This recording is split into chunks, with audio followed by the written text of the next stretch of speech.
May mga bagay-bagay sa mundong ito na gusto kong makita.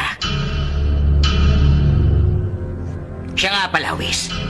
Nung panahon na natutulog ako, nagtagumpay ba si Frieza na wasakin ang planetang Vegeta para sa akin? Hindi ko kasi alam. Oo, walang naiwang bakas ang planetang yun. Talaga, Whis?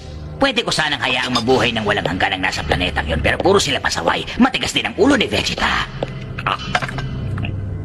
Magiging masaya rin naman ako na durugin silang lahat.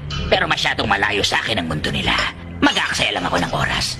At si Frieza, isa siyang walang kasing samang nilalang. Sakim, ubod pa ng yabang. Kung makikita ko siyang muli, ako mismo ang magliligpit sa kanya. Hindi mo na yung kailangan pang gawin. Wala na si Frieza. Ano? Anong ibig mong sabihin? May iba pang nilalang na tumalo kay Frieza? Oo, heto siya.